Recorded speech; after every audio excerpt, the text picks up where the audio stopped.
एक छोटी सी प्यारी गुड़िया के साथ कोई भी बच्चा खेलना चाहेगा, लेकिन एनेबल नाम की गुड़िया से बड़े बड़े भी दूर भागते हैं।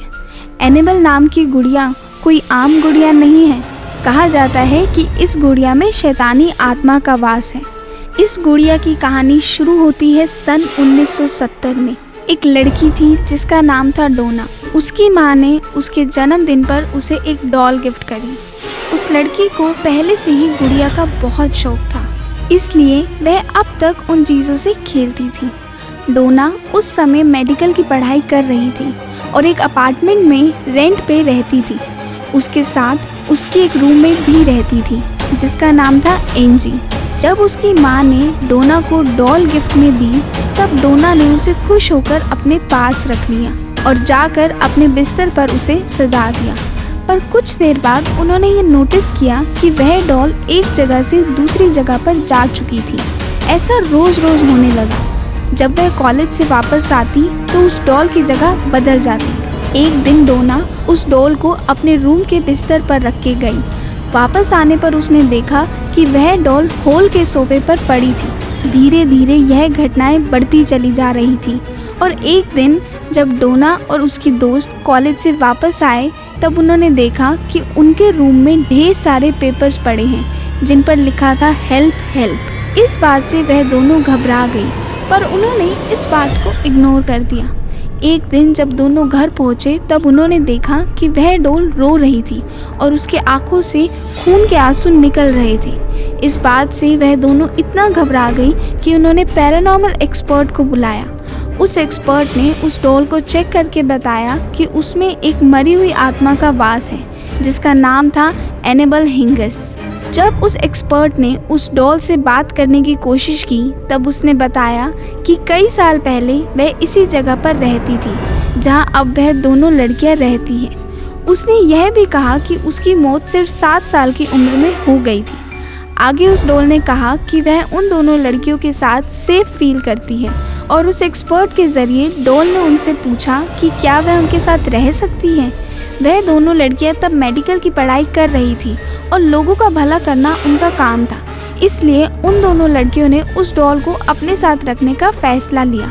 कुछ दिन बाद डोना और एंजी का एक दोस्त जिसका नाम था लो, वह भी उनके साथ रहने के लिए आ गया और लो एक दूसरे कमरे में रहने लगा। लो को उस डॉल में बहुत गड़बड़ महसूस होती थी और वह उन दोनों से कहने लगा कि इस डॉल को दूर फेंकाओ, पर पैरानॉर्मल एक्सपर्ट ने कहा था कि वह डॉल सिर्फ 7 साल की लड़की की आत्मा है और वह किसी को भी नुकसान नहीं पहुंचाएगी, बल्कि वह सिर्फ प्यार चाहती थी। पर डोना नहीं जानती थी कि लो की बात ना मानकर वह कितनी बड़ी भूल कर रही है। एक रात जब लो अपने कमरे में सो रहा था, तब आधी रात को उसकी नींद खुली। तब उसने महसूस किया कि वह खुद को हिला नहीं पा रहा और वह घबरा गया। तभी उसे बच्चे की हंसी सुनाई दी।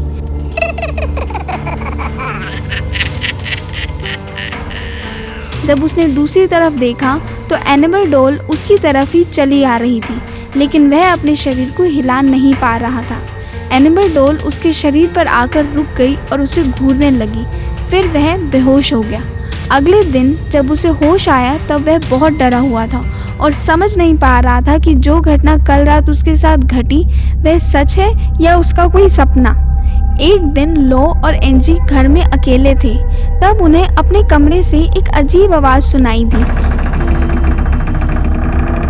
उन्हें लगा कि कोई चोर अंदर घुस आया है, पर जब लो ने उस कमरे में जाकर देखा तो वह रूम बिल्कुल खाली पड़ा था और फर्श पर वही एनेबल डॉल गिरी पड़ी थी।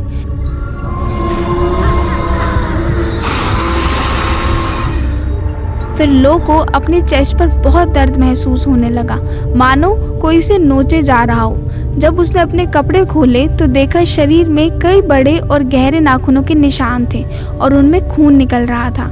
धीरे धीरे उस घर में ऐसी अजीब सी घटनाएं घटती चली गई। पर डोना और एंजी को ये लग रहा था कि कोई 7 साल की बच्ची ऐसा कर ही नहीं सकती।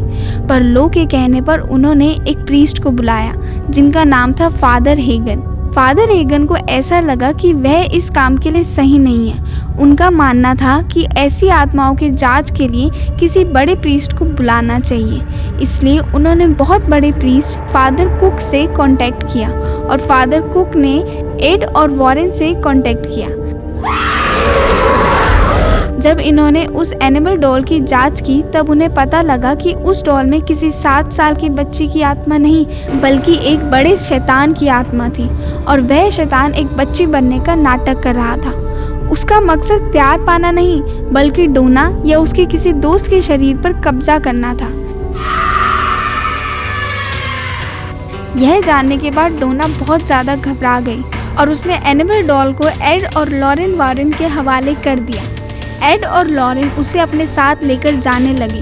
जब वह उस एनिमल डॉल को अपनी गाड़ी की पिछली सीट पर रखकर घर जा रहे थे तब उन्हें कुछ अजीब सा महसूस होने लगा और अचानक ही गाड़ी की स्टीयरिंग और ब्रेक लॉक होने लगी।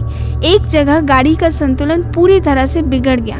तब उन्होंने होली वाटर छिड़क कर उस एनिमल डॉल को शांत किया और वह कामयाब हो गए। आखिर में वह अपने घर पहुंचे और उनके घर में भी वह एनिमल डॉल एक जगह से दूसरी जगह जाने लगी। उसके बाद उन्होंने एक कैथोलिक प्रीस्ट फादर जैसन ब्रेडफोर्ड को बुलाया। उन्होंने एनिमल डॉल को उठाया और कहने लगे, तुम सिर्फ एक डॉल हो और तुम किसी को नुकसान नहीं पहुंचा सकती। ये बात कहकर वे अपने घर की ओर चले गए। थोड़ी देर बाद उन्होंने एड और लॉरेन को फ़ोन करके बताया कि वह एक एक्सीडेंट में मरने से बाल बाल बचे। तब एड और लॉरेन ने फैसला किया कि वह इस एनिमल डॉल को एक विशेष लकड़ी के बक्से में रखेंगे और उस एनिमल डॉल को म्यूजियम में रखा जाएगा जहां वह आज भी रखी हुई है। अब एनिमल डॉल एक लकड़ी के बक्से में बंद है पर इसका मतलब ये नहीं कि वह किसी को नुकसान नहीं पहुंचा सकती। एक दिन एड और लॉरेन का एक रिलेटिव आया। तब उन्होंने अपने रिलेटिव को इस एनिमल डॉल के बारे में बताया पर उस रिलेटिव ने बिना कुछ जाने ही उस एनिमल डॉल का मजाक उड़ाया।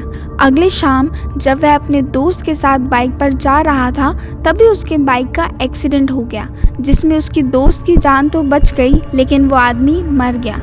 बाद में उसके दोस्त ने बताया कि वह एनिमल डॉल के बारे में ही बात करते हुए जा रहे थे और उसका मजाक उड़ा रहे थे।